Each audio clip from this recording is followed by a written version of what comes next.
నమస్తే, నేను Keshav. Welcome to prime debate. ఏపీని రోజుకో సమస్య షేక్ చేస్తోంది. నిజంగానే సమస్యలు వచ్చి పడుతున్నాయా లేక సమస్యల్ని కొని తెచ్చుకుంటున్నారా అనే సందేహం జనాన్ని కూడా తొలుస్తోంది. గుడివాడలో పేకాట శిబిరాలపై స్పెషల్ ఎన్ఫోర్స్మెంట్ బ్యూరో చేసిన దాడులు రాజకీయ దుమారాన్ని రేపాయి.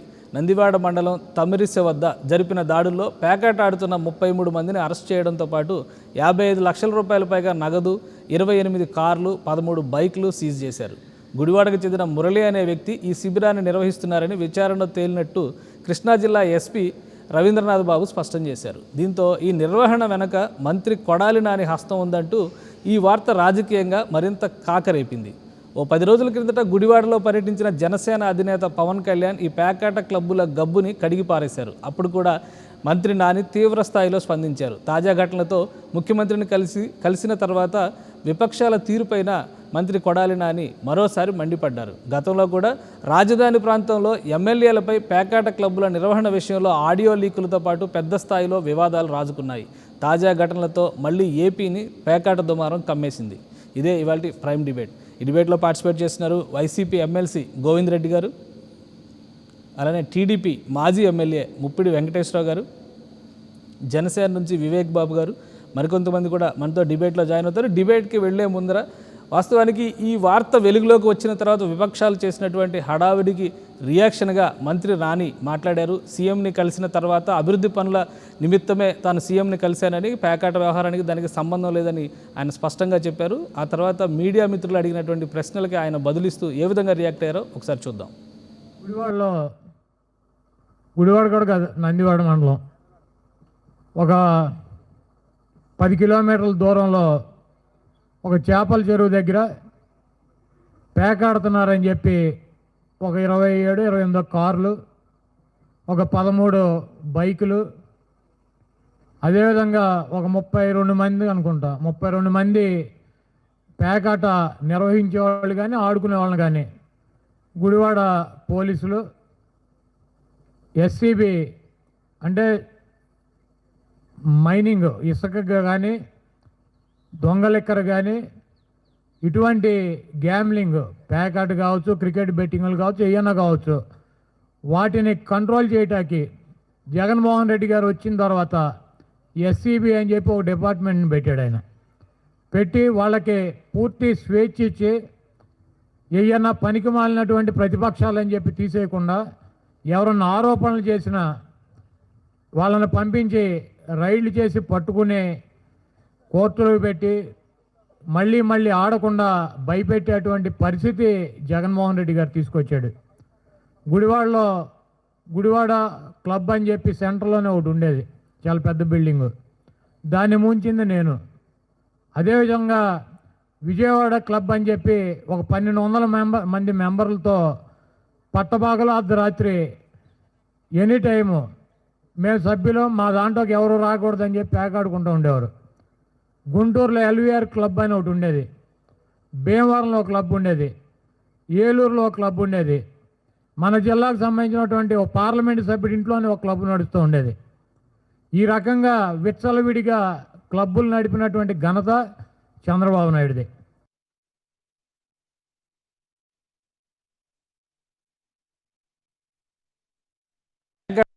నిర్వహణ పైన ఉక్కుపాతం మోపుతోంది ప్రభుత్వమే అని చెప్పిన మంత్రి స్పష్టం చేస్తున్నారు. మరోవైపు విపక్షాలు మాత్రం దీన్ని రాద్ధాంతం చేస్తున్నాయనేటువంటి విమర్శన ఆయన స్పష్టంగా చేస్తున్నారు. ముందుగా గోవింద్ రెడ్డి గారితో మాట్లాడదాం. గోవింద్ రెడ్డి గారు, ఈ వాదనలో నిజం ఎంత ఉంది? ఈరోజు పట్టుబడినటువంటి అంటే గత రెండు రోజులు కాదు, వారం రోజులుగా దాదాపు 100 పేకాట శిబిరాలపైన దాడులు జరిగినట్టుగా పోలీసు అధికారులు సమాచారం ఇస్తున్నారు. ఈ రోజు జరిగినటువంటి ఘటనతో మరి ముఖ్యంగా మంత్రికి లింక్ ఉంది అనేటువంటి వాదనలో వాస్తవం ఎంత? మీకు తర్వాత పాల్గొన్నటువంటి మిగతా పార్టీ పార్టిసిపెంట్స్గా అందరికి కూడా నా నమస్కారాలు తెలియజేసుకుంటున్నాను. కేశవ్ గారు, నేను ఒకటే చెప్తున్నాను, ఈ పార్టీ అధికారంలోకి వచ్చిన తర్వాత, జగన్మోహన్ రెడ్డి గారు ముఖ్యమంత్రి అయిన తర్వాత చాలా క్లియర్ కట్గా జిల్లా కలెక్టర్లు, ఎస్పీలు, మిగతా ఉన్నతాధికారుల మీటింగ్ పెట్టినప్పుడు చాలా సుస్పష్టంగా చెప్పినారు, ఈ రాష్ట్రంలో లా అండ్ ఆర్డర్ అంటే ఏంటి, చట్టం అంటే ఎలా ఉండాలి, చట్టం ముందు అందరము సమానమే, దాని విషయంలో తన పర అనేటువంటి భేదం ఉండకూడదు అనేటువంటి దిశానిర్దేశం ఇచ్చినటువంటి విషయం మీకు తెలుసు, అందరికీ తెలుసు. కేశవ్ గారు చాలా సుస్పష్టంగా చెప్పారు. అందులో మతం గాని కులం గాని చివరికి మా పార్టీ విషయంలో పార్టీ గాని ఎక్కడ కూడా ఉండకూడదు. దీని విషయంలో మనం నిక్కచ్చిగా ఉండాలి. వాట్ ఈజ్ ఏ పోలీసింగ్ అని చెప్పి ముఖ్యమంత్రి గారు గత ప్రభుత్వంలో జరిగినటువంటి అన్ని విషయాల్లో ఆయన క్వశ్చన్ చేశారు. పోలీసింగ్ అంటే వాట్ అని చెప్పి అనేక విషయాలు ఆయన ప్రస్తావించడం జరిగింది. ఆ లైన్స్ లో దిశానిర్దేశం చేయడము, దాంట్లో భాగంగానే ఈనాడు ప్రతి ఒక్క వ్యవహారంలో ప్రతి ఒక్క విషయంలో కూడా ఒకప్పుడు మీరు చూసినారు, గత ప్రభుత్వంలో ముఖ్యమంత్రి గారు చంద్రబాబు నాయుడు గారు ఉన్నప్పుడు పార్టీ యంత్రాంగం నడిపించేదండి. ప్రతి ఒక్కటి కింద నుంచి పైదాకా కింద ఉన్నటువంటి ఈ సభ్యులు ఉండేవాళ్ళు, అదేది జన్మభూమి సభ్యులని, జన్మభూమి కమిటీ, ముఖ్యమంత్రి జన్మభూమి కమిటీలు. ఒక్క నిమిషం కేశవ్ గారు. సో ఇలాంటి విషయం కాకుండా ప్రభుత్వ యంత్రాంగంలో పార్టీ అంటే ప్రభుత్వాన్ని ఆయన బాధ్యత చేసినాడు. దాంట్లో భాగంగానే ఆయన ఇచ్చినటువంటి ఈ ఎస్సీబీ అనేది కూడా ఇప్పుడు మంత్రి గారు చెప్పారు, కొడాలి నాని గారు కూడా, ఏదైతే స్పెషల్ ఎన్ఫోర్స్మెంట్ బ్యూరో అని చెప్పి అక్కడండి నేను చెప్తున్నాను, అక్కడ ఉండేటువంటి ఒక అడిషనల్ ఎస్పీ అధికారికి ముఖ్యమంత్రి గారు ఇచ్చినారు. ఇప్పుడు దాని విషయంలో ముఖ్యంగా ఇసుక విషయంలో కానీ లిక్కర్ విషయంలో కానీ ఇలాంటి పేకాట ఇట్లాంటి ఏదైనా అసాంఘిక విషయాల్లో కానీ వాళ్ళను మీరు ఎక్కడైనా కూడా మచ్చుతూక అడగండి. ఆ ఎస్సీబీ గారు ఎవరైనా కూడా, ఇప్పుడు నేను ఒక ఎంపీ ఎమ్మెల్యే ఎమ్మెల్సీ కానీ ఒక ఎంపీ గారు చెప్పినా కూడా I'm sorry sir, I have to follow the instructions of the government, I will go as per law అని చెప్పి మీరు ఎవరైనా చెప్పకుండా మీరు ఒక ఎస్సీబీ అడిషనల్ ఎస్పీతో మాట్లాడండి. సో అంటే చట్టంలో విషయంలో చాలా నిక్కచ్చిగా వ్యవహరిస్తున్నారు. అందుకనే గత ప్రభుత్వంలో ఇప్పుడు చెప్పారు ఆయన ఎక్కడెక్కడ పేకాటలు ఆడేవాళ్ళు గత ప్రభుత్వంలో, ముఖ్యంగా ఈ సర్కారు ప్రాంతంలో డబ్బులు చాలా ఎక్కువగా ఉంటాయి జనాల దగ్గర, కార్లు వేసుకుంటారు, వాళ్ళకి టైం పాస్ కావడానికి లక్షల రూపాయలు ఈ బెట్టింగ్లు పెట్టేటువంటి ఆ సంస్కృతి చాలా సంవత్సరాల నుంచి వచ్చింది. చంద్రబాబు నాయుడు గారి కాలంలో ఎలాంటి కంట్రోల్స్ కూడా లేకుండా పోయింది. కానీ జగన్మోహన్ రెడ్డి గారు ఈ టెంటను కూడా ఏ విధంగా ఉక్కుపాదంతో ముందుకు తీసుకుపోతున్నారు. అందుకనే దీంట్లో రైడ్ జరుగుతాయి. రైట్ లోది ఏ పార్టీ కానీ ఎవరైనా కానీ it is our not concern to the మాది గవర్నమెంట్ కు, ప్రభుత్వం నిక్కచ్చిగా ఉంటుంది. అందుకనే మీరు చూసింటారు ఈనాడు చంద్రబాబు నాయుడు గారికి మా పార్టీ మీద ఈ జరుగుతున్నటువంటి సంక్షేమ కార్యక్రమాలు కానీ లేకంటే ఏ విధంగా సార్ ఇప్పుడు 72,000 కోట్ల రూపాయలు మరి డైరెక్ట్ బెనిఫిట్ స్కీమ్ కింద పోతే ప్రజలకు ఒక్క రూపాయి కూడా ఎక్కడ అవినీతి లేకుండా జరిగిందనేటువంటిది, అదే గాని 32-31 లక్షల ఇళ్ల స్థలాలు కానీ ఎప్పుడైనా జరిగినాయా అండి? ఇవన్నీ కూడా ఒక రెవల్యూషనరీగా జరుగుతున్నటువంటి కార్యక్రమాలు. ప్రతి ఒక్కటి కూడా బీద ప్రజలు కాకుండా శాచురేషన్ పద్ధతిలో ప్రభుత్వం ప్రజలకు వెళ్తున్నటువంటి నేపథ్యంలో ప్రతిపక్షాలకు ఏదో విధంగా ఆరోపించాలి. ముఖ్యంగా కొడాలి నాని గారిని వాళ్ళ ప్రతిపక్షాలు టార్గెట్ చేస్తాయి. ఎందుకంటే ఆయన ఓకల్ గా మాట్లాడతాడు, ఉన్నది ఉన్నట్టుగా తను నిర్భయంగా మాట్లాడేటువంటి ఒక మంత్రుల్లో ఆయన ఒకరు. కాబట్టి న్యాచురల్ గా పొలిటికల్ గా తీసుకుంటారు. బట్ నేను చెప్పేది ఒకటే సార్, ముఖ్యమంత్రి గారు చాలా చాలా క్లియర్ గా ఉన్నారు, మా పార్టీలో కార్యకర్తలు చాలా క్లియర్ గా ఉన్నారు. ప్రభుత్వం వెంకటేశ్వర గారు ఏంటి ఇది కేవలం రాజకీయ దుమారం మాత్రమేనా కావాలని కొడాలి నాని గారిని టార్గెట్ చేస్తున్నారు? ఎందుకంటే పదే దీనిపైన విమర్శలు చేస్తున్నటువంటి పరిస్థితి, ముఖ్యంగా తెలుగుదేశం కానీ జనసేన అధినేత పవన్ కళ్యాణ్ అక్కడికి వెళ్ళినప్పుడు కూడా ఇదే విమర్శ వినిపించింది. ఈరోజు ప్యాకెట్ క్లబ్బుల గురించి బయటకు రాగానే తెలుగుదేశం నేతలే ముందుగా ఆ ప్రాంతాల సందర్శనకు వెళ్ళడం, ప్రకటనలు చేయడం ఇవన్నీ చాలా జోరుగా సాగినాయి. ఇది రాజకీయంగా చూడాల్సిన అంశమా? నిజంగానే ఇటువంటి అవకతవకల కేంద్రాలను నిర్వహిస్తున్నటువంటి పరిస్థితి ఉందా? అందరికీ ప్యానల్లో ఉన్నటువంటి పెద్దలందరికీ కూడా నమస్కారాలు తెలియజేసుకుంటున్నాను సార్. ఈ రోజుని ఎమ్మెల్సీ గారు మాట్లాడేటువంటి దానికి రాష్ట్రంలో జరుగుతున్నటువంటి దానికి ఏ మాత్రం కూడా 1% కూడా దానికి అసలు సంబంధం లేకుండా ఉన్నటువంటి పరిస్థితి ఉంది సార్. వీళ్ళు చెప్పేవన్నీ కూడా పత్రికల్లో కానీ మీటింగ్స్లో కానీ లేదా టీవీ ఛానల్స్ ముందు కానీ చెప్పేదానికి చేసేదానికి ఏమాత్రం కూడా పొంతం లేకుండా ఉన్నటువంటి పరిస్థితి ఉంది సార్. ఈ మంత్రులు రాష్ట్రంలో నేను ఒకటి అడుగుతున్నాను మీకు, గత ప్రభుత్వంలో జరిగినటువంటి విధంగా ఈ రాష్ట్రంలో ఉన్నటువంటి మంత్రుల లెక్క తీరు ఏ విధంగా ఉందని చెప్పని మిమ్మల్ని అడుగుతా ఉన్నా. ఇవాళ రాష్ట్ర వ్యాప్తంగా చూసుకున్నట్లయితే మంత్రులందరూ కూడా అసలు ఏ విధంగా మంత్రి యొక్క శాఖలు వ్యవహరిస్తా ఉన్న పరిస్థితి ఉంది. హోంశాఖ కానీ, దేవాదాయ శాఖ మంత్రి కానీ, పౌర సరఫరాల మంత్రి కానీ, లేదా జయరాం గారు కానీ, గతంలో కూడా జయరాం గారు కూడా ఈ విధంగానే క్లబ్బులు వ్యవహారం చేపిస్తూ ప్యాకెట్లో పట్టుకున్న సంఘటన కూడా మనం చూసాం. ఇవాళ ఇదే మంత్రి గారు మాట్లాడుతూ ఉన్నాడు, ఇన్ని చోట్ల క్లబ్బులు మూపించామని చెప్తున్నాడు ఇవాళ ఈ బూతుల మంత్రి గారు. ఈ బూతుల మంత్రి గారు ఇన్నిసార్లు క్లబ్బులు మూపించారని చెప్తున్నటువంటి చంద్రబాబు హయాంలో ఆ క్లబ్బులన్నింటిలో కూడా చంద్రబాబు గారు ఎక్కడ పర్మిషన్ ఇవ్వలేదండి. ఈయన చెప్తున్నట్టు ఏలూరులో క్లబ్బులు, లేదా భీమవరంలో క్లబ్బులు, విజయవాడ క్లబ్బులు అని చెప్తున్నాడు. ఇవన్నీ కూడా చంద్రబాబు గారి టైంలో ఎవరికి పర్మిషన్లు ఇచ్చి మీరు ప్యాకెట్లాడుకోమని చెప్పని ఎప్పుడు కూడా క్లబ్బులు పర్మిషన్ ఇచ్చినవి కాదండి. ఇవన్నీ కూడా పూర్వం నుంచి జగన్ రెడ్డి గారు తండ్రికి ముఖ్యమంత్రి ఉన్న కాలం నుంచి అంత ముందు నుంచి కూడా క్లబ్లు అనేటువంటి నడుస్తూ ఉన్నాయి. అయితే అందులో ప్యాకెట్లాడుతూ ఉన్నారా, క్లబ్బులు ఏమాత్రం పరిమితులు ఉన్నాయి, వాళ్ళు ఏం చేస్తున్నారు ఏంటి అనేటువంటిది ఆ యొక్క అప్పుడు కూడా చాలా సందర్భాల్లో అనేక దాడులు జరిగిన సందర్భాలు కూడా ఉన్నాయండి. అప్పుడు కూడా వాళ్ళ కస్టడీలో తీసుకుని ఎక్కడన్నా కనుక క్లబ్బులు నిర్వహిస్తే కనుక తప్పులు జరుగుతూ ఉంటే ఖచ్చితంగా అరెస్టులు చేసిన సందర్భాలు గతంలో కూడా ఉన్నాయి. ఇవన్నీ మూపించి ఈ మంత్రి గారు సాక్షాత్తు వాళ్ళు అన్ని పత్రికల్లో కానీ అన్ని ఛానల్స్లో కానీ చెప్తా ఉన్నాయి. సాక్షాత్తు ఈ మంత్రి గారు రోజుకు వచ్చేసరికి 5 లక్షల రూపాయలు పైబడే ఆదాయం కోసం డైరెక్ట్ గా ఈ మంత్రి గారే నిర్వహిస్తా ఉన్నాడని చెప్పినటువంటిది ఇవాళ అందరూ చెప్తున్న పని దాటతలమైంది. రెండోది, ఇవాళ అందరూ కూడా ఇందాక మీరు కొన్నే చూపించారని మాట్లాడేటువంటి మాటలు, కొన్ని మాట్లాడైనా ప్యాకెట్ ఆడితే తప్పేంటి, పట్టుకుంటారు, ఫైన్ వేస్తారు, కోర్టుకు తీసుకెళ్లి తిరిగి మళ్ళీ ఇడిచిపెట్టేసేస్తారు, అదేమైనా మర్డర్లు చేశారా లేదా మానవంగం చేశారా, ఇవాళ పట్టుకుంటారు, రేపు ఫైన్ కడతారు, వచ్చేస్తారు, ఎల్లుండి మళ్ళీ ఆడతారు. ఇదంటే సాక్షాత్ మంత్రి గారు మాట్లాడవలసిన మాటలు.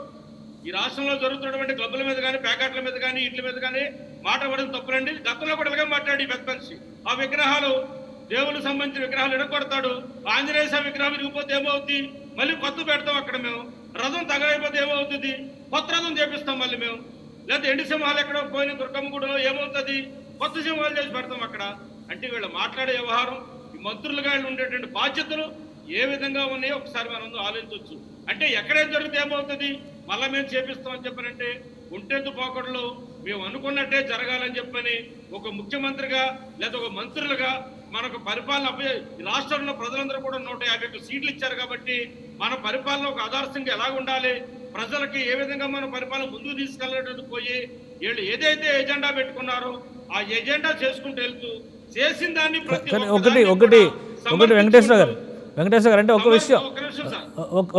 విషయం అంటే దేవినేని ఉమ గారు ఆరోపణలు చేస్తున్నారు, కొనకళ్ళ నారాయణ గారు అందరూ ఆరోపణలు చేస్తున్నారు. కానీ ఆధారాలు ఏంటి? మంత్రికి లింక్ ఉంది, మంత్రికి సంబంధం ఉంది అని నిరూపించే ఆధారాలు ఏమైనా ఉన్నాయా? కేవలం ఆరోపణగానే ఉంటుందా ఇది? అవునండి, ఎవరైతే పట్టుకున్నారో వాళ్ళు తేటతెల్లంగా అక్కడ జరిగినటువంటి ఆ చెరువులు ఎవరో ప్రోత్సాహంతో అక్కడ వ్యవహరిస్తూ ఉన్నారు. ఆ రోజు కూడా ఈ క్లబ్లన్నీ కూడా మూపించి నీ దగ్గర పెట్టుకోవడం వల్ల నువ్వు రోజుకి ఎన్ని లక్షల రూపాయలు సంపాదిస్తా ఉన్నావు. ఈ నిర్వహిస్తున్నది ఎవరో ప్రభుత్వం వాళ్ళ చేతిలో ఉంది. వాళ్ళకి ఏమాత్రం నీచి నిజాయితీగా చిత్తశుద్ధి ఉంటే కనుక అన్ని బయట పెట్టాలి వాళ్ళే కదా. మేము పెట్టినటువంటి ఆరోపణలు మేము చెప్తా ఉన్నాం, కానీ అది ఎంతవరకు వాస్తవం ఏమిటి దాన్ని బయట పెట్టవలసిన బాధ్యత ప్రభుత్వాలది. ఈ ప్రభుత్వం అట్లా పెట్టదు కదా. ప్రతిపక్షం వాళ్ళకి ఒక న్యాయం, అధికార పార్టీ వాళ్ళకి ఒక న్యాయం. ప్రతిపక్షాలు గొంతుకు నొక్కడం, వాళ్ళు మాట్లాడితే కనుక రోడ్ల మీద వస్తే కనుక హౌస్ అరెస్టులు చేయడం, జైలుకి పంపడం, లేనిపోని కేసులు ఇరికించడం. ఇది చూడండి, బీటెక్ రవి గారిని కూడా 2018 ఎప్పుడో జరిగిన సంఘటన దాన్ని అరెస్ట్ చేశారు. ఇంతకాలం ఏమైపోయారండి పోలీసులు? ఆయన ఎక్కడ దొరకకుండా ఎక్కడ దాక్కున్నాడా, దేశ విదేశాలు వెళ్ళిపోయాడా, లేకపోతే ప్రతిపక్షంలో ఎవరైనా మాట్లాడితే మీ వ్యవహారాలన్నీ కూడా బయట పెడితే కానీ మర్డర్లు చేయటం. నిన్న ఒక కాపు సోదరుని చంపేశారు, మొన్న ఒక బీసీ సోదరుని చంపేశారు, కొంతమంది బీసీలందరూ కూడా అరెస్ట్ చేస్తా ఉన్నారు, అక్రమ కేసులు పెడతా ఉన్నారు. ఇది ఎటుపోతుంది సార్ ప్రజాస్వామ్యం? వివేక్ గారు దగ్గర కూడా ఇటువంటి దాడులు చేసి పట్టుకోలేదా? ఏం చేస్తారు ఆయన? జయరాం మంత్రి గారిని ఏం చేస్తారు? అసలు వీళ్ళంతా మంత్రులుగా ఎవరిస్తే తీరాని దగ్గర ఉందా? అసలు మంత్రుల లక్షణాలు ఎవరికైనా ఉన్నాయి? అసలు వీళ్ళకి మంత్రులుగా ఉండడానికి వీళ్ళకి ఒక్క క్షణం కూడా వీళ్ళకి అసలు ఎటువంటి అర్హత కూడా లేదని చెప్పని. రైట్ నెక్స్ట్ డిబేట్ లో ఇంకా డిస్కస్ చేద్దాము. ఇలా వివేక్ బాబు గారు పవన్ కళ్యాణ్ గారు ఇటీవల సందర్శన సమయంలో చాలా ఘాటుగా ఈ ప్యాకెట్ క్లబ్బుల నిర్వహణ పైన మాట్లాడారు. దానికి తగ్గట్టుగా ఆల్ నానీస్ రియాక్ట్ అయ్యారు, అందరం చూసాం అది. ఇప్పుడు ఒక రకంగా సాక్ష్యాధారాలతో పోలీసులు బయటకు తీసుకొచ్చే ప్రయత్నం చేశారు. 2 రకాల వర్షన్స్ నడుస్తుంది. ఒక నిజాయితీపరుడైన అధికారి రైడ్స్ చేశారని, ప్రభుత్వ కనుసన్నల్లోనే ఈ రైడ్స్ జరిగినాయని, ఈ 2 వర్షన్స్ జరుగుతున్నాయి. మీకున్నటువంటి సమాచారం ఏంటి? ముందుగా మీకు ప్యానెల్లో ఉన్న వారికి 99 వీక్షకులందరికీ జనసేన కుటుంబం తరపు నుంచి నమస్కారం. ఓపెనింగ్ రిమార్క్స్లో మీరు కొన్ని మాటలు చెప్పారు, గోవింద్ రెడ్డి గారు కొన్ని రిమార్క్స్ చెప్పారు. వాటిలోకి తర్వాత సెకండ్ హాఫ్లో వెళ్దాము. బిఫోర్ గోయింగ్ టు దట్, ఒక నిజాయితీ గల ఆఫీసరు నిజంగానే తన డ్యూటీని సక్రమంగా చేస్తే ఎలా ఉంటుందో, అధికారం కావచ్చు, ప్రతికార పార్టీ కావచ్చు, ప్రతిపక్షం కావచ్చు, ఎవరైనా సరే చట్టం దృష్టిలో సమానమే అనే కోణంలో తీసుకున్నప్పుడు ఆ నిజాయితీ గల ఆఫీసర్ని ముందుగా వారి టీంని ఈ పట్టుకున్న వారందరినీ అభినందించాలి, పార్టీలకు అతీతంగా అభినందించాలి. ఎందుకంటే రాష్ట్రంలో చట్టము, న్యాయము అనేటివి అమలు అవుతున్నాయా లేదా అనేది మనం గత 16-18 నెలల్లో ఎన్నో వందల విషయాల్లో చూసాం. హత్యలు కావచ్చు, దాడులు కావచ్చు, బెదిరింపులు కావచ్చు, అక్రమ కేసులు కావచ్చు. తన వర్గానికి ఒక రకంగా, అంటే తన పార్టీ వారికి ఒక రకంగా, తన పార్టీ కాని వారికి మరొక రకంగా చేస్తున్న ప్రయత్నాలు మొత్తం మనము గత 18 నెలల్లో చూసాం. అయితే ఈ నిజాయితీ గల అధికారి 40 మందితో దాడి జరిపినట్టు 10 కోట్ల డబ్బు, నగదు అని చెప్తున్నారు. 30 కార్లు సీజు. సో పేకాట ఆడుతున్న 60 మందిని అరెస్ట్ చేసిన వెళ్ళిన అధికారులపై మంత్రులు ఒత్తిడి కూడా చేస్తున్నారు. అది ఎంత అనేది మనం చూడాలి. ఎందుకంటే గతంలో కూడా మంత్రి జైరాం కర్నూలు విషయంలో మనం చూసాం, ఇదే పేకాట విషయంలో వచ్చింది. తర్వాత ఉండవల్లి శ్రీదేవి తన అనుచరుడు రాజధాని ప్రాంతంలో నిర్వహించారు. సో ఉండవల్లి శ్రీదేవి గారి అనుచరుడు సురేష్ అని, ఆయన కూడా ఇదే విషయంలో కూడా చూసాము. ఇది 3వ ఇన్సిడెంట్. దానికన్నా ముందు మీరు ఇందాక ఈ క్లిప్ చూపిస్తారు అనుకున్నాను, ఇది ఒకసారి వినండి.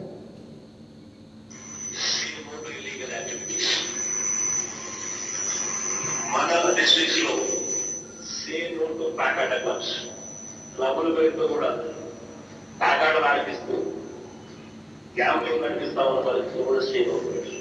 ఏమవుతుందో ఒక 4 గంటలు ఉంటారు, ఏమవుతుంది ఉరిశిక్ష చేస్తారు. ఎందుకంటే కేసు కాదు, కోర్టులు తేలుతాయి, ఏం చేశారు బ్యాగంటే అందుకే అర్థం అనుకో లేకుండా ఆడతారు. పట్టుకుంటే బయట వెళ్తారు, మాట ఆడుకుంటారు. దీనికి ఉరిశిక్ష ఉన్నాయా లేదా జైలు శిక్ష ఉన్నాయా? సో మీరు ఇందాక రైట్ ఆ తర్వాత ఎస్ కరెక్ట్, మీరు చెప్పింది కరెక్ట్. తర్వాత సీఎం కంప్లీట్ చేశారు. సీఎం గారిని కలిసిన తర్వాత నాని గారి రియాక్షన్ అది మీరు చూపించింది. చెప్పండి. అదే చెప్తున్నాను.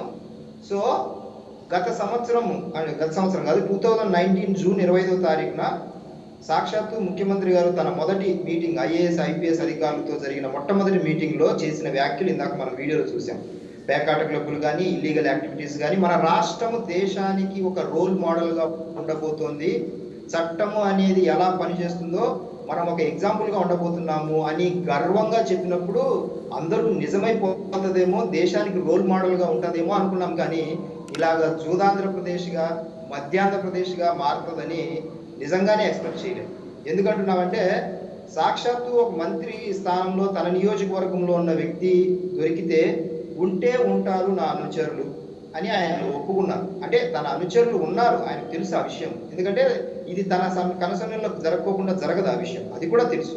అంటూ పరోక్షంగా అంటూ ఉంటే ఏమన్నా ఉరిశిక్ష పడుతుంది. అంటే ఈ జూదంలో, ఆన్లైన్ రమ్మీలలో పోయి 10ల సంఖ్యలో స్టూడెంట్స్ ప్రాణాలు కోల్పోయిన సంగతి రాష్ట్రంలో చాలా మందికి తెలుసని నేను అనుకుంటున్నాను. ఇలాంటి జూదం వల్ల అంటే రాష్ట్రంలో పేకాట క్లబ్బుల విషయంలో రాష్ట్ర ప్రభుత్వం దీన్ని ఎంకరేజ్ చేస్తుందా, లేకపోతే దీని మీద కఠినంగా వ్యవహరిస్తుందా, దీనికి లీగల్ పర్మిషన్స్ ఉన్నాయా లేదా అనేది కూడా మంత్రి గారు పెద్ద విషయం ఏమీ కాదు అనే కోణంలో చెప్తున్నారు.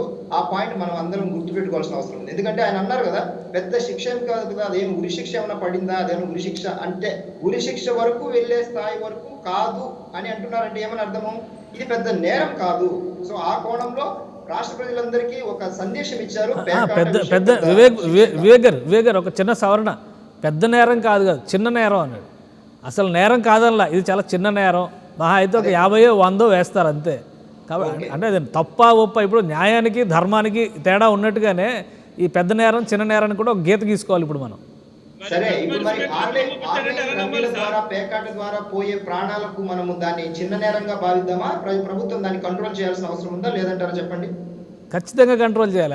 అదే ఇప్పుడు సాక్షాత్తు మంత్రి హోదాలో ఉన్న వ్యక్తి అదేమన్నా ఉరిశిక్ష పడే విషయమా?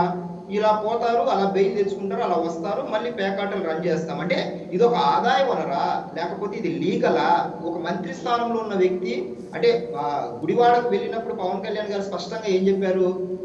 ఆల్రెడీ జరుగుతోంది బాబు, మీరు ప్లేకార్డ్ క్లబ్బులతో లేకపోతే మద్యము ఇసుకలతో కాంట్రాక్టులతో బిజినెస్లు చేసుకుంటూ రాజకీయాలు చేసుకుని మీకే ఇంత ఉంటే మరి నీతి నిజాయితీగా ఉండి ప్రజలకు ఏదో చెయ్యాలని, ప్రజలకు బాధ్యతగా ఉండాలని ఒక పార్టీ పెట్టి ప్రజలకు న్యాయం జరగాలని నా కష్టార్జితాన్ని కూడా రూపాయి కూడా తీసుకొచ్చి ప్రజలకు, దేశానికి, సమాజానికి పెట్టే నన్ను విమర్శించే స్థాయికి మీరున్నారా?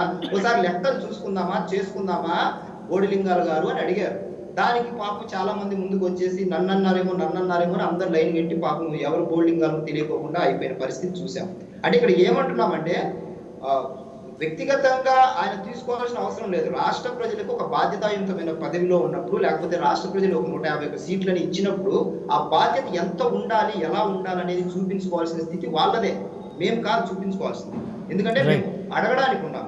మేము అడిగినప్పుడు ప్రజల పక్షాన్ని అడిగినప్పుడు హుందాగా, ధైర్యంగా ఇలాంటి పొరపాట్లు జరగకుండా చూసుకుంటాము, మేము బాధ్యతగా ఉంటామనే భరోసాని ప్రజలకు ఇవ్వాల్సింది పోయి ప్రతిసారి తప్పు జరిగిన ప్రతిసారి దాన్ని సమర్థించుకుంటూనే వెళ్తున్నారు తప్ప దాని తప్పుగా ఖండించే స్థాయికి ఇంతవరకు ప్రభుత్వం ఒక్క చర్యలు తీసుకున్నదే చెప్పండి? ఒక్క విషయంలో ఆలయాల మీద జరుగుతున్నాయి, ఇలాంటి ఘటనలు జరుగుతున్నాయి, ప్రజల మీద దాడులు జరుగుతున్నాయి, హత్యలు జరుగుతున్నాయి.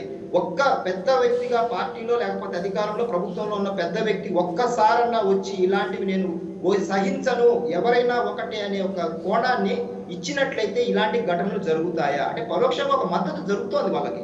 ఆ మద్దతు జరుగుతుంది కాబట్టి ఇలాంటి ఘటనలు జరుగుతున్నాయి, ఇలాంటి మాటలు వస్తున్నాయి, పదే మాటలు వస్తున్నాయి.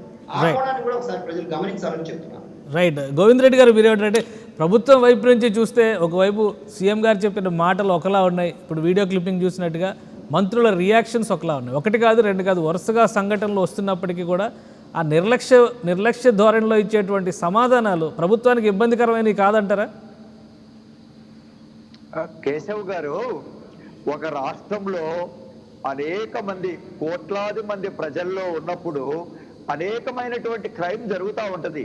క్రైమ్ ఈ రోజే జరిగింది, లేకంటే ఈ ప్రభుత్వంలో జరిగింది, గత ప్రభుత్వంలో జరగలేదు అనేది కాదండి. సమాజంలో అనేకమైనటువంటి అక్రమాలు, అన్యాయాలు జరుగుతూ ఉంటాయి. కానీ యంత్రాంగం ఏ విధంగా స్పందిస్తూ ఉంది, ఆ క్రైమ్ని ఏ విధంగా తగ్గిస్తున్నామనేటువంటి మనం ఒక యాంగిల్లో తీసుకోవాలి. కానీ అపోజిషన్ వాళ్ళు ఎక్కడో ఇది జరగడం లేదని కాదు, కొన్ని ఇన్సిడెంట్ జరుగుతూ ఉంటాయి, కొన్ని ఇన్సిడెంట్స్ అన్యాయంగా కూడా జరుగుతూ ఉంటాయి కొన్ని వ్యక్తులు. కానీ నేననేది ఏంటంటే ప్రభుత్వ యంత్రాంగంలో కానీ ముఖ్యమంత్రి గారికి కానీ మీరు ఆపాదించకూడదు. ఒక మంత్రి గారు ఒక ఉద్దేశంలో ఒక పాయింట్ చెప్పినప్పుడు అతను ఏ కాంటెక్స్ట్ చెప్పిండొచ్చు, అది కరెక్ట్గా కూడా కాకపోవచ్చు. మీరు చెప్పినట్టుగా ఇప్పుడు జనసేన ప్రతినిధి చెప్పినాడు, ఆయన ఆ విధంగా స్పందించకూడదు. ఒక మంత్రి ఒక బాధ్యతాయుతమైనటువంటి దాంట్లో ఉన్నటువంటి వ్యక్తి అని. ఓకే, ఇట్స్ ఆల్ రైట్, నేను గౌరవిస్తాను ప్రతిపక్షాల యొక్క వాళ్ళ వాదంతో కానీ లేకపోతే వాళ్ళ అభిప్రాయాలతో కానీ. కానీ మీరు ఓవరాల్ గా కానీ వరుస పెట్టి అధికార పార్టీకి సంబంధించినటువంటి మంత్రులు, ఎమ్మెల్యేల పైన వస్తున్నటువంటి విమర్శలు, ఒక వ్యక్తి నచ్చదు. ఒక నిమిషం గోవింద్ రెడ్డి గారు, వరుసగా వస్తున్నటువంటి ఆరోపణలు తిట్టింటాడు. This is a different matter between your leader and himself. కానీ నేనేమంటున్నానంటే ఒక ప్రభుత్వ యంత్రాంగం, ఒక ముఖ్యమంత్రి గారు, ప్రభుత్వ యంత్రాంగం ఏ విధంగా స్పందిస్తా ఉన్నది. నేనేమి క్రైమ్ జరగడం లేదు, క్రిమినల్ యాక్టివిటీస్ రాష్ట్రంలో లేదు అని కాదు. కానీ ఒక ముఖ్యమంత్రి గారి యొక్క పాలసీస్ ఏ విధంగా ఉన్నాయి, ఏ విధంగా ముందుకు తీసుకుపోతున్నారు, ఏ విధంగా యంత్రాంగాన్ని ముందుకు తీసుకుపోతున్నారు, ఒక క్రైమ్ కానీ మిగతా అన్ని యాంగిల్స్ లో కూడా ఆంధ్ర రాష్ట్రం ఏ విధంగా ముందుకు పోతుందనేది మీరు కేంద్రం ఇచ్చినటువంటి అనేకమైనటువంటి ఇప్పుడు ఉమెన్ డెవలప్మెంట్ ఇండెక్స్ కానీ. గోవింద్ రెడ్డి గారు ఒక విషయం అండి, గోవింద్ రెడ్డి గారు ఒక్క నిమిషం గోవింద్ రెడ్డి గారు దయచేసి ఒక నిమిషం వినండి. గోవింద్ రెడ్డి గారు మీరు ప్రస్తావించాలి, ప్రతిపక్షంలో ఉండేవాళ్ళు. గోవింద్ రెడ్డి గారు కాదండి, రేపు పొద్దున 1వ ర్యాంకు కూడా ఆయన వెళ్తారు.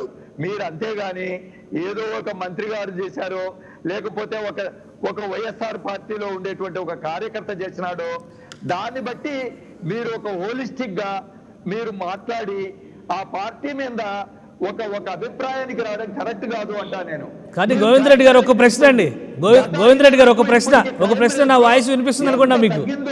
గోవింద్ రెడ్డి గారు నా వాయిస్ మీకు వినిపిస్తుంది అనుకుంటున్నాను. ఒక ప్రశ్న ఈరోజు కొడాలి నాని గారి రియాక్షన్ సంగతి పక్కన పెడదాం, కానీ వరుసగా వస్తున్నటువంటి విమర్శలు ఉండవల్లి శ్రీదేవి గారి మీద వచ్చినాయి కానీ, జయరాం గారి మీద వచ్చినాయి కానీ, పేకాట క్లబ్బుల నిర్వహణ పైన అధికార పార్టీకి సంబంధించినటువంటి ప్రజాప్రతినిధులు, వాళ్ళ అనుయాయులు, లేదంటే సహోదరులో కుమారులో ఎవరో ఒకరి పాత్ర పైన పదే విమర్శలు వస్తున్నప్పుడు దానికి క్లారిటీ ఇవ్వాల్సిన బాధ్యత ప్రభుత్వానికి ఉందా లేదా?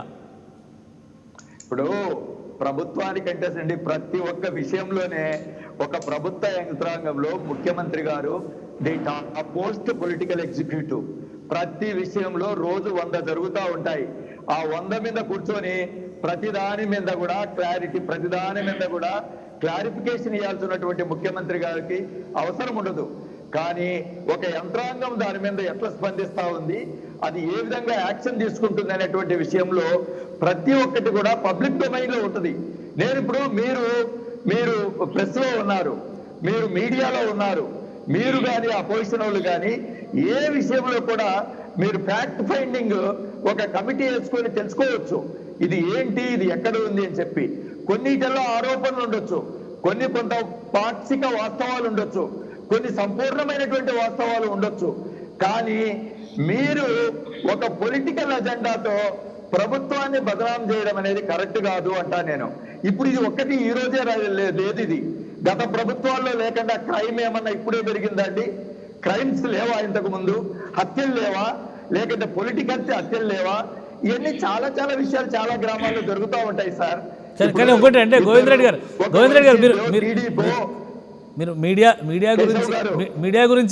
గురించి అన్నారు కాబట్టి ఒక విషయం అంటే అన్ని మీడియాలు ఒకేలా ఉండవు కాబట్టి ఎజెండాలను పెట్టుకుని పనిచేసే మీడియాలతో సంబంధం లేదు మనకి. కానీ జరిగినటువంటి సంఘటనలపైన ఒక నిర్మాణాత్మకమైన చర్చలో భాగంగానే మనం ఈ అంశాన్ని తీసుకున్నాం.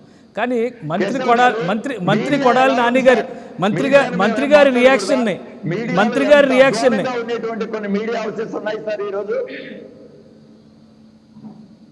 చెప్పండి గోవింద్ రెడ్డి గారు.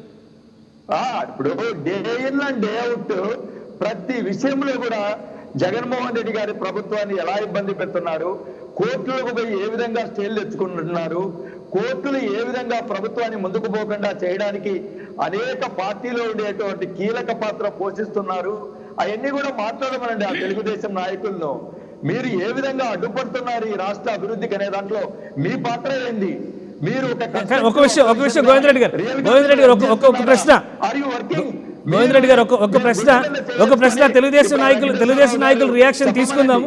గోవింద్ రెడ్డి గారు ఆయన ఎన్ని అభివృద్ధి కార్యక్రమాలకు తెలుగుదేశం పార్టీ రియాక్షన్ తీసుకుందాం. గోవింద్ రెడ్డి గారు ఒక ప్రశ్న కొడాలి నాని గారి రియాక్షన్ని మీరు ముక్కుసూటితనం అనుకుంటారా, లేదంటే ఒక రకమైనటువంటి వితండవాదంగా చూడాలంటారా? ఎందుకంటే ఒక చట్టాలను పరిరక్షించేటువంటి స్థానంలో ఉన్నటువంటి వ్యక్తి, అదేం పెద్ద నేరం కాదు, 50 రూపాయలు 100 రూపాయలు శిక్ష వేస్తారు, నా తమ్ముడైనా ఉండొచ్చు, అయితే ఏంటంట అనేటువంటి ధోరణి సరైందే అని మీ అభిప్రాయమా?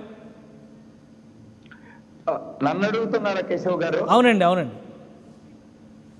కేశవ్ గారు, ఇప్పుడు ఒక్కొక్కరికి ఒక్కొక్క స్టైల్ ఆఫ్ ఫంక్షన్ ఉంటుంది. అతన్ని మీరే ఇప్పుడు ఆయన దాని మీద మీరే రియాక్ట్ కావాలా. నేనేమి ఆయన కరెక్ట్ గా సమర్థించేటువంటి పొజిషన్ ఏం లేదు.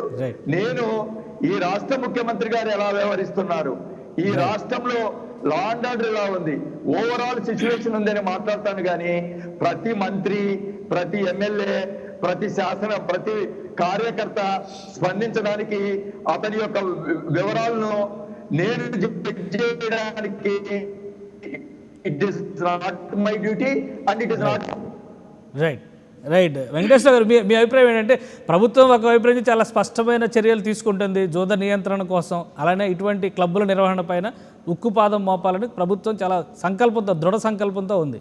అయితే విపక్షాలే ఇది రాద్ధాంతంగా మారుస్తున్నాయి. ప్రతి చిన్న అంశాన్ని కూడా ఒక రకంగా శాంతి భద్రతల సమస్యగా చిత్రీకరించేటువంటి ప్రయత్నం చేస్తున్నాయి అనేటువంటి విమర్శకు మీరు ఇచ్చే సమాధానం ఏంటి? సార్, ఇవాళ ఇందాక ఎమ్మెల్సీ గారు చెప్పినట్టుగా ప్రభుత్వం చేసేటువంటి తప్పుడు విధానాల గురించి కానీ, మంత్రులు చేస్తున్నటువంటి తప్పుడు విధానాల గురించి కానీ వాళ్ళు ఎక్కడా కూడా ఒప్పుకోవడం అనేది జరగట్లేదండి. అవన్నీ కూడా ప్రతిపక్షాల యొక్క కుట్ర కింద వేస్తున్న పరిస్థితి ఉంది. నేనేమంటానంటే, ఇప్పుడు ఎమ్మెల్సీ గారిని డైరెక్ట్గా ఒకటే ప్రశ్న అడుగుతా ఉన్నా. మీరు అధికారంలో ఉన్నటువంటి వాళ్ళు, మీ ఎమ్మెల్యేలు, మీ మంత్రులు తప్పులు చేస్తున్నప్పుడు మీరు రాష్ట్ర ప్రజలకి ఒక ఆదర్శంగా ఉండాలి. ఒక రాజ్యాంగబద్ధంగా ప్రతి ఒక్కరు పనిచేయాలనుకుంటున్నప్పుడు మీ మంత్రి గారు పక్కన ఏం చెప్తున్నాడు, ఆయన క్లబ్లన్నీ మేము మూపించాము, చంద్రబాబు గారు హయాంలో ఉన్నటువంటి క్లబ్లన్నీ మేము మూపించామని చెప్తున్నాడు. అదే మంత్రి గారు మళ్ళీ ఏం చెప్తున్నాడు, నేనే నిర్వహిస్తానన్నట్టుగా ఇండైరెక్ట్ గా ఒప్పుకొని ఆడితే తప్పేంటి, ఫైన్లు వేస్తారు, నా బంధువులు ఉంటారు, మా పార్టీ వాళ్ళు ఉంటారు, అదేమన్నా మరణశిక్ష అని మాట్లాడుతూ ఉన్నాడు. అలా మాట్లాడుతున్నటువంటి వ్యక్తి నేనే క్లబ్లు మూపించానని చెప్పానంటే అర్థం ఏంటి? మీరు అక్కడ ఆడుతున్నటువంటి క్లబ్లన్నీ కూడా మూపించి నా దగ్గర రండి, నేను ప్లాకార్డ్ క్లబ్లు నేనే నిర్వహిస్తాను, నా దగ్గర రండి కోసం అని చెప్పాను.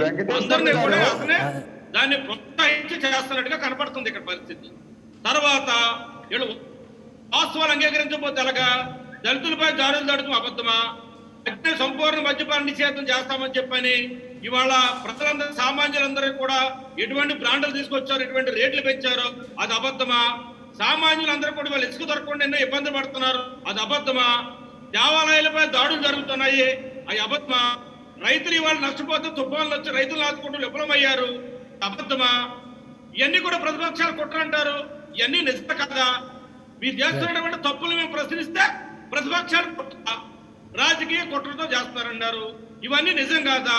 ఇకపోతే కోర్టులు అంటున్నారు, మేము కోర్టులకు వెళ్ళటం ఏంటి? ఇవాళ కోర్టులే మీకు అనేక మొట్టికాలు పడుతున్నాయి. ఇప్పటికి ఈ చరిత్రలో ఏ ముఖ్యమంత్రి కూడా మొట్టికాలు పడవాలి.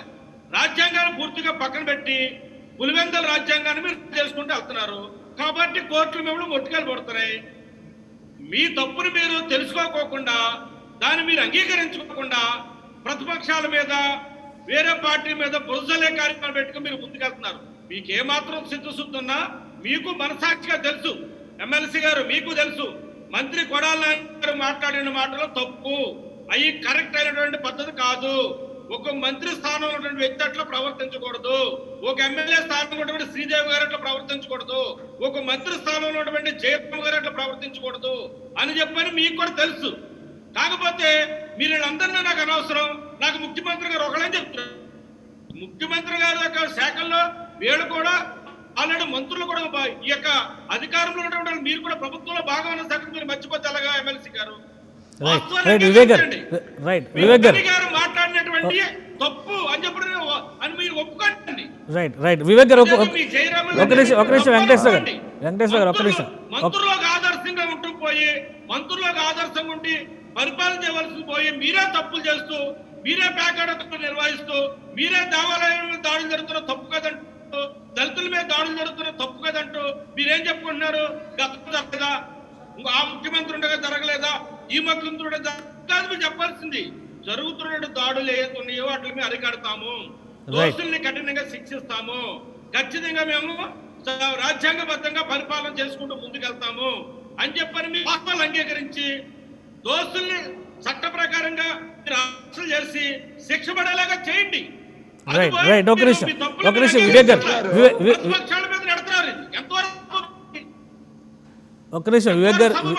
వివేక్ గారు రియాక్షన్ తీసుకుని చెప్పండి. కేశవ్ గారు చెప్పండి గోవింద్. ఇప్పుడు ఎగ్జాక్ట్లీ ఇప్పుడు వెంకటేశ్వర గారు ఏది అడుగుతున్నారో, ఒక ప్రభుత్వం ఏ విధంగా స్పందించాలనో మేము ఖచ్చితంగా ఒక ధర్మబద్ధంగా, న్యాయబద్ధంగా ప్రతి విషయంలో వ్యవహరిస్తున్నాము అనేదే మా వాదన. మీకు అపోజిషన్ గా, ఒక తెలుగుదేశం పార్టీ వ్యక్తులుగా మీకు మా పరిపాలన నచ్చదండి. మీకు చంద్రబాబు నాయుడు కాలంలో ఒక తహసీల్దార్ను జుట్టు పట్టుకొని తన్ని కొడితే అది నీకు సక్రమంగా కనబడిందంటే నేను ఏం చేస్తాను? ఒక ఒక ఒక ఐపీఎస్ అధికారి ఒక కమిషనర్ను పట్టుకొని తూలనాడితే ఒక ఇద్దరు, ఒక ఎంపీ, ఒక మంత్రి మీకు కనపడలేదా ఆ కాలంలో అంటే నేను ఏం చెప్తాను? ఇలాంటి అనేక మంది జరుగుతూ ఉంటాయి. నేను అయినా కూడా నేను చంద్రబాబు నాయుడికి ఆపాదించలేదు.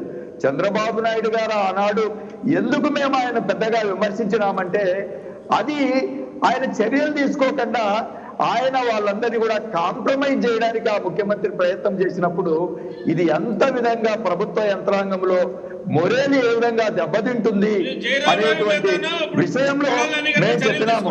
వెంకటేశ్వర్లు గారు, మీరు ఏం తప్పులు చేసినారో ఒక్కసారి చూసుకోండి. మీరు తెలుగుదేశం పవిత్రంగా ఉందని ఇప్పుడు కొడాలి నాని గారి విషయం మీరు చెప్పినారు. కొడాలి నాని గారు ఏమన్నారు? అయ్యా, ఇవన్నీ కూడా మేము ముగించినాము, మేము ఇదంతా కూడా ఖచ్చితంగా చేసినామని దాని విషయంలో పక్కన పెట్టి మీరు ఏమంటున్నారంటే అతను ఏముంది, కోర్టుకు వెళ్తే 100 రూపాయలు 200 రూపాయలు, అతను అవుట్ స్పోకెన్ గా ఉంటాడు, అది వాస్తవం కావచ్చు, కానీ మీకు అది నచ్చదు. నిజానికి ఇప్పుడు దానికి ఏం చేయాలా?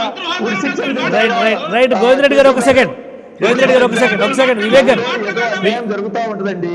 ఇప్పుడు దానికి కోర్టులు శిక్షించాలా, లేకంటే ఆ మంత్రి గారు ఏమన్నా అతనికి ఏమన్నా ఉరిశిక్ష విధించాలా, ఏం చేయాలో చెప్పమనండి వెంకటేశ్వరరావు గారిని. వెంకటేశ్వర గారు ఒక సెకండ్. వివేక్ గారు ఒపీనియన్స్. వివేక్ గారు మంత్రుల వ్యవహార శైలి, ప్రభుత్వ పనితీరు, ఈ రెండింటిని వేరువేరుగా చూడగలమా? మంత్రుల వ్యవహార శైలి అండ్ ప్రభుత్వ తీరు రెండు వేరువేరుగా చూడలేం సార్. ఎందుకు చూడలేమంటే గిన మంత్రులని కంట్రోల్ చేయాల్సిన బాధ్యత మంత్రులుగా ఒక క్యాబినెట్లో ఉండి వాళ్ళందరినీ మానిటర్ చేసి ప్రభుత్వ పెద్దగా ఉన్నటువంటి వ్యక్తి ఆధ్వర్యంలోనే ఇవన్నీ నడుస్తాయి. అల్టిమేట్గా chief minister of the state will take the decision. So ఆ కోణంలోకి వస్తే ఖచ్చితంగా పెద్ద టాప్ మోస్ట్ పొజిషన్లో ఉన్న వ్యక్తే, ప్రభుత్వానికి పెద్దగా ఉన్నటువంటి వ్యక్తే తప్పకుండా దానికి బాధ్యత వహించాల్సి ఉంటుంది. అయితే సెకండ్ పాయింట్ ఏంటంటే, యాక్చువల్గా ఇంతవరకు నేను చూసిన డిబేట్స్, నేను పాల్గొన్న డిబేట్స్లలో వైసీపీ ప్రతినిధులు ఎవరే కానీ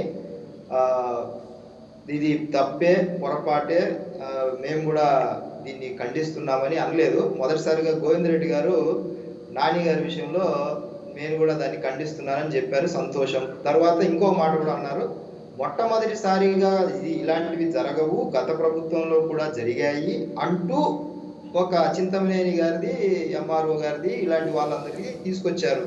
ఇప్పుడు మీరు గమనించాల్సిన పాయింట్ ఏంటంటే, గత ప్రభుత్వంలో కూడా ఇలాంటి ఘటనలు జరిగాయి, మనకు తెలుసు ఆ విషయాలన్నీ. సో వాటిలోకి మళ్ళీ వెళ్ళట్లేదు నేను, ఎందుకంటే అవన్నీ దానికే కదా వీళ్ళకి 151 ఇచ్చారు.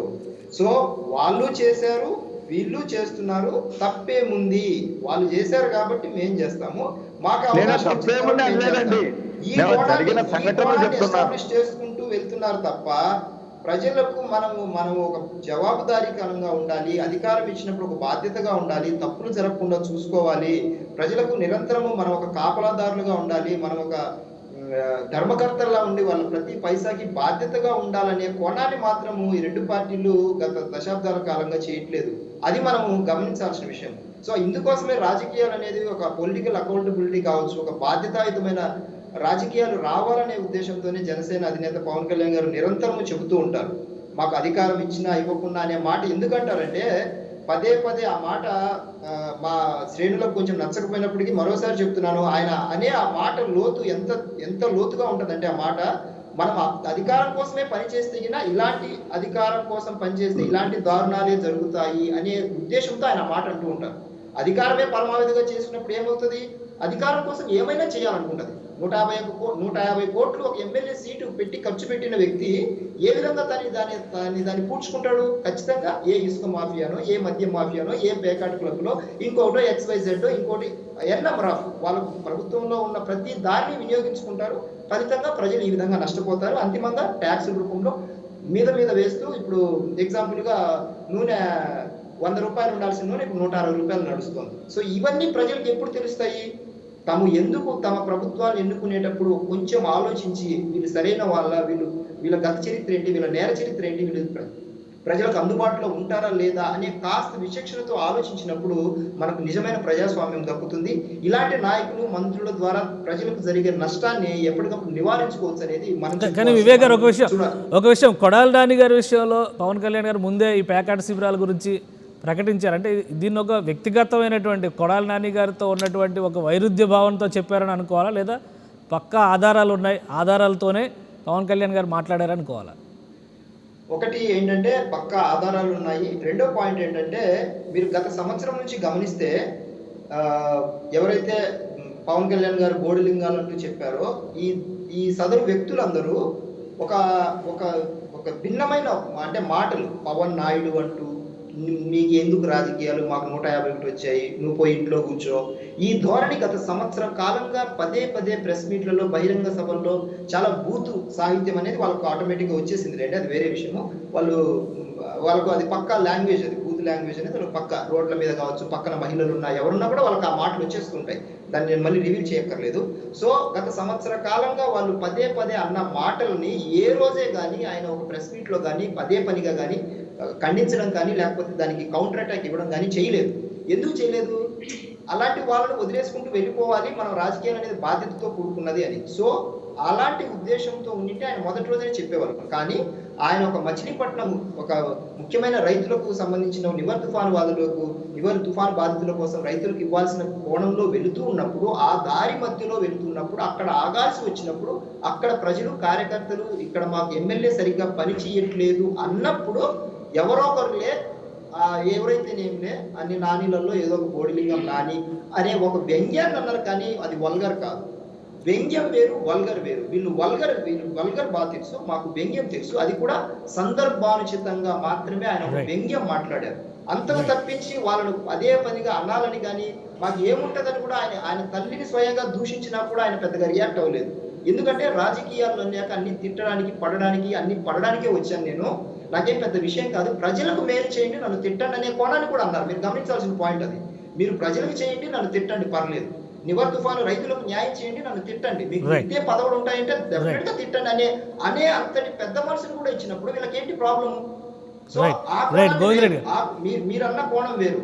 ఎందుకంటే ఆయన మచిలీపట్నం వెళుతూ దారి మధ్యలో ఒక సందర్భోచితంగా జనరల్ గా అన్న సందర్భం అది. అదే పనిగా ఆయన వ్యక్తిగతంగా అనాల్సిన అవసరం ఆయనకి ఎప్పటికీ లేదు, చెయ్యరు కూడా, అంత స్థాయికి దిగజారు కూడా. ఎందుకంటే ఆయనకు ఒక బాధ్యత ఉంది, ప్రజలకు ఏదో మేలు చేయాలి, మంచి చేయాలనే ఒక బాధ్యత ఉంది. కాబట్టి ఆ కోణంలోనే ఆయన మాట్లాడతారు, అంతవరకే మాట్లాడతారు, లిమిటెడ్ గా మాట్లాడతారు. కానీ వల్గర్ కానీ వీళ్ళలాగా వెటకారాలు కానీ బూతులు కానీ ఎప్పటికీ ఆయన చెయ్యరు, అది జరిగే పని కాదు. ఇది గంటాపదంగా చెప్పగలను. రైట్ గోవిందరెడ్డి గారు, మంత్రులు మాట్లాడుతున్నటువంటి ఒకటి అంటే వ్యవహార శైలి అనేది మనం పక్కన మంత్రులు మాట్లాడుతున్నటువంటి పదజాలం కూడా ప్రతిసారి విమర్శలకి. ఈరోజు కొడాలి నాని గారు మాట్లాడుండొచ్చు, మొన్న పేరు నాని గారు మాట్లాడుండొచ్చు, అంతకుముందు 2 రోజుల క్రితం వెల్లంపల్లి శ్రీనివాస్ గారు మాట్లాడినటువంటి మాటలు. దీనికి ఒక డైలాగ్ బాక్స్ అనేది ఉండాలి, అంటే ఒక లాంగ్వేజ్ కల్చర్ అనేది ఉండాలి. దీనివలన ప్రభుత్వానికి కానీ వైసీపీకి కానీ పార్టీ పరంగా ఆ ప్రతిష్టకి మచ్చగా మారేటువంటి ప్రమాదం ఏమీ లేదంటారా మీరు? ఇప్పుడు కేశవ్ గారు ఈ ఎంటైర్ ఎపిసోడ్లో ఎక్కడ స్టార్ట్ చేయాలి? ఇప్పుడు ఆయన మాట్లాడుతూ ఆయన వ్యంగ్యంగా అన్నారు, ఆయన ఆయన ఆయన అఫెండ్ చేసినట్టుగా మాట్లాడలేదు అన్నాడు. అతను ఒక రాష్ట్ర మంత్రి, ఆయన్ను పట్టుకొని మీరు ఈ బోడిలింగం ఎవరయ్యా ఆయన అంటే ఎవరయ్యా ఆయన నాని అంట అంటే ఇది ఎట్లా తీసుకుంటారు అనేది ఆయన అంటే ఆయన నాయకుడు కాబట్టి సమర్థించుకుంటారు. కానీ అందరు ఎందుకు తీసుకుంటారు కేశవ్ గారు? అతను ఒక మంత్రి, ఆయన కూడా అఫెండ్ కావచ్చు, ఆయన కూడా కొన్ని మాటలు కావచ్చు. ఇప్పుడు మనము ఇదంతా కూడా ఈ అనాలిసిస్ చేసుకుంటూ డైసెక్షన్ చేసుకుంటూ పవన్ కళ్యాణ్ గారి మాటల్లో ఎక్కడ తప్పులు ఉన్నాయి, లేకంటే కొడాలి నాని గారిలో ఎక్కడ తప్పులు ఉన్నాయి, ఇదా మన డిస్కషన్?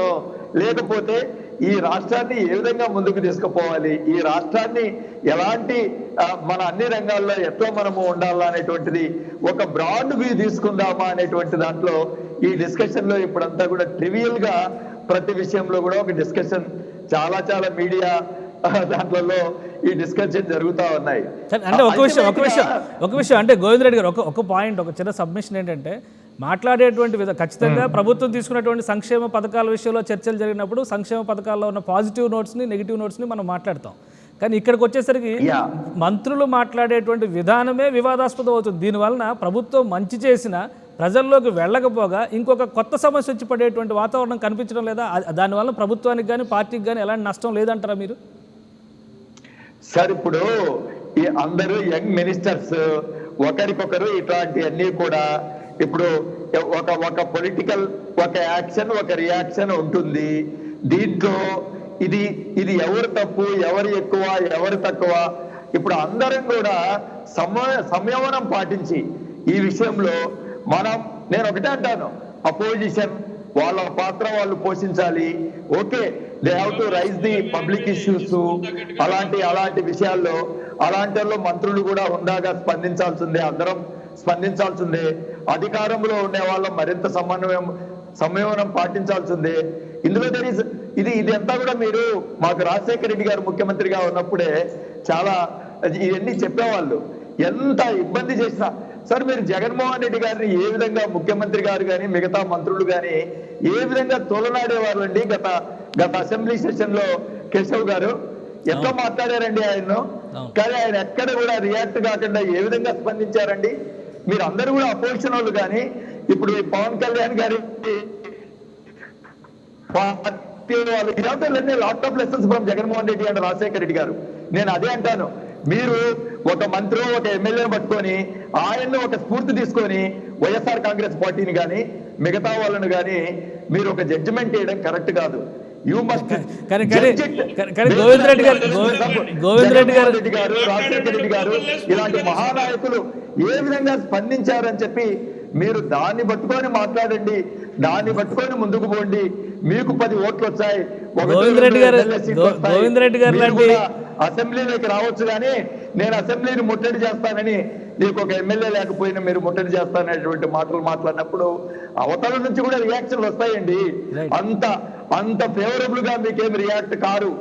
కానీ ఒక విషయం గోవింద్ రెడ్డి గారు అనుకుంటే మాట్లాడు అదర్ అపోజిషన్ పార్టీలు, మీరు అది గ్రహించాలి. గోవింద్ రెడ్డి గారు మీలాగా హుందాగా మాట్లాడే వాళ్ళు మంత్రివర్గంలో ఉంటే ఇంకా బాగుండేది. అంటే కొంచెం ఎక్కువ మంది, ఆ పర్సంటేజ్ ఎక్కువ ఉంటే ఇలాంటి చిన్నగా ఇలా ఈ రియాక్షన్స్ కొంత ప్రయారిటీస్ తగ్గేవేమో. ఎందుకంటే మీ అంత సాఫ్ట్గా అవుట్ స్పోకెన్గా ఉండేవాళ్ళు లేరు మంత్రివర్గంలో. వెంకటేశ్వర గారు మీరేమంటారు? ఇప్పుడున్నటువంటి రాజకీయాల్లో అంటే సమస్యల్ని ప్రజల ముందుకు తేవడంతో పాటు ప్రజల్ని ఒప్పించడంలో కానీ మెప్పించడంలో కానీ వస్తున్నటువంటి వెలుగులోకి వస్తున్నటువంటి సమస్యలు అన్నీ కూడా గాలివాటంగా వస్తున్నాయి, లేదంటే రాజకీయ దుమానంగా మారుతున్నాయి. ఇది నిజంగా సమస్యను గుర్తించే స్థాయిలో లేనటువంటి సమస్యలు అనేటువంటి ఒక విమర్శ ఉంది. ఎందుకంటే ప్రతి అంశాన్ని విపక్షం రాజకీయం చేసే ప్రయత్నం చేస్తోంది అనే దానికి మీరు ఇచ్చే సమాధానం ఏంటి? సార్, ఇక్కడ నేను ఇందాక ముందు చెప్పినప్పుడు కేశవ్ గారు చాలా క్లియర్గా చెప్పాను. మేము విమర్శ చేస్తున్నామని చెప్పి అనుకుంటున్నప్పుడు జరుగుతున్నటువంటి సంఘటనలు ఏవైతున్నాయో ఇవన్నీ వాస్తవాలు కాకోకుండానే మేము రాజకీయం చేస్తున్నాం అనేది ఫస్ట్ ఆలోచించుకోమని చెప్తున్నాం. ఇందాక చెప్పినట్టుగానే ఇళ్ల స్థలాల విషయంలో కానీ దేవాదాయాలపై దాడులు కానీ రైతులకు ఇవ్వాల్సినటువంటిది కానీ మీరు ప్రతిపక్ష నేతగా ఉన్నప్పుడు మాట్లాడినటువంటి మాటల్ని అధికారంలోకి వచ్చిన తర్వాత పూర్తిగా అట్లా పక్కన పెట్టారు. రైతులు నష్టపోయిన దాంట్లో 25,000 30,000 ఇవ్వాలని చెప్పని నా దగ్గర కూడా ఆడియో ఉంది, మీకు వినిపిస్తా.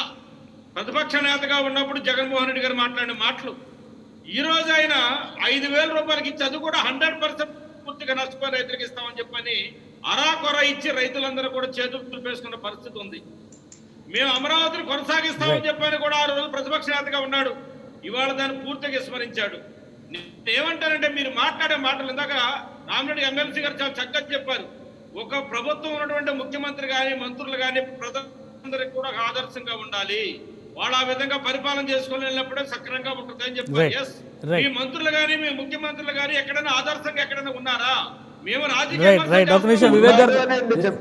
విమర్శల కోసం మాకు అవసరంలే, రాజకీయ విమర్శలు మాకు అవసరంలే. నేను చెప్పుకునేటువంటి సంఘటనలో వాస్తవాలు కాదా, ఇవి నిజాలు కాదా అని చెప్పి అడుగుతున్నా. రెండోది, నిజంగా మీ మంత్రులు కానీ మీ ఎమ్మెల్యేలు కానీ తప్పులు చేస్తున్నప్పుడు, తప్పులు మాట్లాడుతున్నప్పుడు అధిష్టానం మీ ముఖ్యమంత్రి గారు వాళ్ళు దండించమనండి. వివేక్ గారు ఫైనల్ కంక్లూడ్ చేద్దాం. వివేక్ గారు మీరేమంటారు? ఇవాళ మీరు నాని గారు మాట్లాడిన మాటలు మీరు వాస్తవంగా తప్పు అని చెప్పారు. ఆయన పిలిపించి ఒక్కసారి ఇట్లా మాట్లాడు, రెండోసారి ఇట్లా మాట్లాడు చెప్పని మీరు కంట్రోల్ చేయండి. ఆయన ఏ విధంగా అసెంబ్లీలో మాట్లాడుతున్నారు? రైట్, ఒక నిమిషం వివేక్ గారు మీ కంక్లూజన్ ఏంటి? సంబంధం లేకుండా, పార్టీలతో సంబంధం లేకుండా ఏ విధంగా వరిస్తా ఉన్నాడు? ఇవాళ ప్రత్యక్షంగా మీరు ఒప్పుకోకపోయినా ఈ క్లబ్లు ఆయనే నిర్వహిస్తున్నారు. వెంకటేశ్వర గారు ఒక సెకండ్ కంక్లూడ్ చేద్దాం. వెంకటేశ్వర గారు కంక్లూడ్ చేద్దాం. ఖచ్చితంగా ప్రభుత్వం రియాక్షన్ తీసుకుంటే రైట్. వివేక్ గారు ఫైనల్ గా మీ వర్డ్స్ ఏంటి? చెప్తాను. ఫైనల్ గా ఏంటంటే ఇందాక గోవింద్ రెడ్డి గారు మంచి పాయింట్ చెప్పారు. ఎందుకంటే రాజకీయాలు చాలా భ్రష్టు పట్టిపోయాయి, లేకపోతే ఒక మంచి డిబేట్ చేద్దాము అన్నట్టు చెప్పారు. కాబట్టి ఒక మంచి డిబేట్ చేయడానికి రాష్ట్రాన్ని ఎలా ముందుకు తీసుకెళ్లాలనే ఒక ముఖ్యమైన పాయింట్ కూడా అన్నారు. సో దాన్ని దృష్టిలో పెట్టుకొని ఆయన కడప జిల్లా వాసే, నేను కూడా కడప జిల్లా వాసినే. ఇది ఒకసారి చూడండి గోవిందరెడ్డి గారు, మీకు తెలుసు మన కొండాపురం గండికోట రిజర్వాయర్ దగ్గర నిర్వాసితులు చీరలు కట్టుకొని, నిర్వాసితులకు పాపం లేక వాళ్ళ పరిస్థితి ఎంత దారుణంగా ఉందో ఒకసారి చూడండి. ఈరోజు వచ్చింది అన్ని చోట్ల, మీకు తెలుసు ఆల్రెడీ. ఇప్పుడు దీని మీద ఏమన్నా మరి ఒక ముఖ్యమైన అంశం కాబట్టి మీరు రాష్ట్రాన్ని ఎలా ముందుకు తీసుకెళ్లాలని అన్నారు కాబట్టి ఈ ఒక్క పాయింట్ మీరు కడప జిల్లా వాసిగా, బద్వేలు నివాసిగా, నేను కడప జిల్లా వాసిగా, మన రాష్ట్ర ముఖ్యమంత్రి కడప జిల్లా వాసిగా, ఇప్పటికీ వాళ్ళు రోడ్డు మీద ఉన్నారు, పరిహారం దక్కలేదు, మనకు చట్టాలు ఉన్నాయి.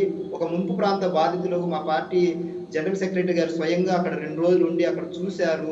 అయినప్పటికీ ఇప్పటికీ వాళ్ళకు జరగాల్సిన న్యాయం జరగలేదు. ఇప్పటికీ ఈ రోజు కూడా చీరలు కట్టుకొని, ఎదిగొచ్చిన ఆడపిల్లలు చీరలు కట్టుకొని ఒకరు బయట కాపలా ఉండి నివాసం లేని పరిస్థితుల్లో 100 కుటుంబాలు ఉన్నాయి. ఇప్పటికీ పరిహారం దక్కలేదు. మరి ఇది ఒక ముఖ్యమైన పాయింట్ గా చూద్దాము, మాట్లాడదాము, చేద్దాము. కనీసం ఇదన్నా ఇప్పటికన్నా మన కడప జిల్లాకు క్రిస్మస్ వేడుకలకు వచ్చిన ముఖ్యమంత్రి గారు క్షమించండి అమ్మా, క్షమించండి అమ్మా, గోవిందరెడ్డి గారు కంక్లూడ్ చేద్దాం. ఏమనుకోవద్దని అన్నారు. క్షమించడంతో మరి ఈ రోజు ఈ పరిస్థితి ఉండదు కదా. క్షమించంటే ఈ రోజు వాళ్ళు రోడ్ల మీద వచ్చి పాపం చీరలు కట్టుకొని కూడు గుడ్డ లేకుండా నేల మీద ఉండలేరు కదా. సో మీరన్నా ఈ పాయింట్ దృష్టిలో పెట్టుకొని వెంటనే వాళ్ళకి పరిహారం కానీ ఏదైనా చేసి వాళ్ళకి కొంచెం న్యాయం జరిపితే రైట్ కంక్లూడ్ చేద్దాం. గోవిందరెడ్డి గారు మీ రియాక్షన్ ఏంటి? వివేక్ గారి క్వశ్చన్ కి మీ రియాక్షన్ ఏంటి? గోవిందరెడ్డి గారు, ఇప్పుడు కేశవ్ గారు చాలా చాలా పెద్ద టాపిక్స్ ప్రతి ఒక్కటి కూడా. ఆయన ఒక గండికోట ప్రాజెక్ట్ లో వాళ్ళు అట్లా ఉన్నారు అనేది సార్, ఇప్పుడు అది ఎప్పటి నుంచో ఉన్నటువంటి ప్రాజెక్టుకి కాంపెన్సేషన్ ఇవ్వకపోతే అది 500 కోట్ల రూపాయలు ముఖ్యమంత్రి గారు ఇచ్చి వాళ్ళందరికీ కూడా, ఆ నిర్వాసితులందరికీ కూడా వాళ్లకు అక్కడ హౌసింగ్ కానీ మిగతాయి కానీ అన్నీ కూడా ప్రభుత్వ యంత్రాంగాన్ని కరెక్ట్ చెప్పి అక్కడ తహసీల్దార్ను, జిల్లా కలెక్టర్ను, మిగతా వాళ్ళను అదే పనిగా అక్కడ పెట్టడం జరిగింది. నేనేమంటానంటే మీరు ఒక ఇన్సిడెంట్ను ఒక ఐసోలేషన్ లో చూడొద్దు. ఇది అంతా కూడా నిజానికి మనం రాయలసీమ ప్రాజెక్టులు తీసుకున్నా, అక్కడ నీరు విషయంలో తీసుకున్నా, ఎవరండి అసలు మీరు ఇంతకు ముందున్నటువంటి గత ప్రభుత్వాలు ఎప్పుడన్నా స్పందించినాయా? అక్కడ ఉండేటువంటి ఆ అనావృష్టికి, అక్కడ ఉండేటువంటి ఆ ఇబ్బందులను ఎక్కడన్నా, ఇప్పుడు మీరు కడప జిల్లా వాసిగా అంటున్నారు, రాయలసీమ జిల్లాలకు రాజశేఖర రెడ్డి గారు ముఖ్యమంత్రిగా ఉన్నప్పుడు ఇచ్చినటువంటి ఆ జలయజ్ఞము కార్యక్రమాన్ని గత ప్రభుత్వాలు ఏ విధంగా 10 సంవత్సరాల్లో ఎప్పుడన్నా చేసినాయా? ఈ ముఖ్యమంత్రి గారు మళ్ళీ ఏ విధంగా ముందుకు తీసుకుపోతున్నారు ఈ ప్రాజెక్ట్ అనేటువంటి విషయం సార్, ఇవన్నీ చాలా చాలా గోవిందరెడ్డి గారు ఇవి చాలా సుదీర్ఘమైనటువంటి అంశాలు. అర్థమవుతుంది. మనం మళ్ళీ ఒకసారి రాయలసీమకు సంబంధించినటువంటి సాగునీటి ప్రాజెక్టుల పైన వాటిపైన మళ్ళీ ఒకసారి చర్చ పెట్టుకున్నప్పుడు ఖచ్చితంగా దీని మీద డిబేట్ చేద్దాం. అయితే ఫైనల్గా మీ కన్క్లూజన్ ఏంటి? ఈ ప్యాకాట్ క్లబ్బుల విషయంలో ప్రభుత్వం ఉక్కుపాదంతో అణిచేయడానికి, లేదంటే ఇప్పుడు వచ్చినటువంటి ఆరోపణలకి సరైన సమాధానం చెప్పే దిశగా ప్రభుత్వం తీసుకోబోయే చర్యలు ఏంటి? ఖచ్చితంగా వాటిని కన్సిడర్ చేస్తుంది సార్. ఇప్పుడు మనం ప్రజాస్వామ్యం, నేను ఒకటే చెప్తున్నాను, ఇంతకు ముందు కూడా చెప్పినాను, 5 ఏళ్లు మాకు అధికారం ఇచ్చినారు, పెద్ద మెజారిటీతో గెలిచినారు. జగన్మోహన్ రెడ్డి గారు ఏదైతే ప్రజలకు ఇచ్చిన హామీలు ఒక్కొక్కటి నెరవేర్చుకుంటూ ఏ విధంగా వాటంటను నెరవేరుస్తున్నారో ఇదంతా కూడా పబ్లిక్ డొమైన్ లో ఉండేటువంటి వ్యవహారం. మళ్ళీ 5 ఏళ్ల తర్వాత మళ్ళీ మనం ఎన్నికలకు వెళ్తాము. మీ పాయింట్లు మీరు చెప్తున్నారు, మా పాయింట్లు మారు చెప్తున్నాము. ప్రజలందరూ కూడా తెలివితేటలు కలిగినటువంటి ఒక ప్రజాస్వామ్యంలో పరిణితి చెందినటువంటి ప్రజలందరూ కూడా వింటున్నారు, ఏ విధంగా వాళ్ళకు మేలు జరుగుతున్నాయో చూస్తారు. కాబట్టి 2024లో మళ్ళీ ఎన్నికలకు పోతాము. ఎంత ఆదర్శమైనటువంటి ముఖ్యమంత్రిగా రేపు పొద్దున వైఎస్ఆర్ కాంగ్రెస్ పార్టీ నిలుస్తుందో మనందరం కూడా వేచి చూద్దాం. నేను అపోజిషన్ కూడా సమయంతో మీరందరూ కూడా ముందుకు పోండి. మీరు కూడా 10 సీట్లు రావడానికి ప్రజల కోసం చేద్దామనేటువంటి ఆ దృక్పథంతో ముందుకు పోగలిగితే మీకైనా కూడా ప్రజల యొక్క వాళ్ళ యొక్క గౌరవాన్ని అసెంబ్లీలో మీరు కూడా ఉన్నప్పుడు ఒక మంచి మేలు ప్రజాస్వామ్యానికి మేలు జరుగుతుందని చెప్పి నా కంక్లూడింగ్ రిమార్క్స్ అండి ఈ రోజు. రైట్ వివేక్ గారు 10 seconds. ఓకే, ఏం లేదు. అంటే రాష్ట్ర మంత్రివర్గంలో అన్నం ఉడికిందో లేదో, లేకపోతే మంత్రులు ఎలా ఉన్నారో లేదో, ఒక్క అన్నం మెతుకు పట్టుకున్నా సరిపోతుంది. అలాంటి అన్నం మెతుకులు పట్టుకున్న వాళ్ళు చాలా మంది ఉన్నారు మన రాష్ట్ర మంత్రివర్గంలో. ఒక్క మంత్రి అయినా సరైన భాష కానీ వాళ్ళకి శాఖకు తగినట్టు పనిచేస్తున్నారు లేదా అనేది ఎవరికి వారు ఆత్మవిమర్శ చేసుకోండి. Right, thank you. తప్పకుండా ఈ సజెషన్ ఖచ్చితంగా అధికార పార్టీ తీసుకుంటుందని చెప్పి ఆశిద్దాం. Thank you. డిబేట్లో పార్టిసిపేట్ చేసినందుకు గోవింద్ రెడ్డి గారు, అలానే వెంకటేశ్వర గారు, వివేక్ బాబు గారు. ఇది ఓ రకంగా పేకాట క్లబ్బులపైన ప్రభుత్వం ఉక్కుపాదం మోపేటువంటి ప్రయత్నం చేస్తుంది. అందులో భాగంగానే ఇంత పెద్ద స్థాయిలో సోదాలు జరగడం, ఇంతమందిని అదుపులోకి తీసుకోవడం జరిగిందని అధికార పార్టీ చెప్తుంది. కానీ ఇది కేవలం రాజకీయంగా విపక్షాలు చేస్తున్నటువంటి ఆరోపణలుగా అధికార పార్టీ కొట్టేస్తోంది. కానీ వస్తున్నటువంటి వార్తలు, అందుతున్నటువంటి సమాచారాన్ని బట్టి ఇది అంత తేలికైన విషయంగా కనిపించట్లేదు. అతి త్వరలోనే మరిన్ని వివరాలు దీనికి సంబంధించి వెలుగులోకి వస్తాయని చెప్పి ఆశిద్దాం. ఇది వాళ్ళ prime debate. Keep watching. For more updates, please subscribe 99 TV Telugu.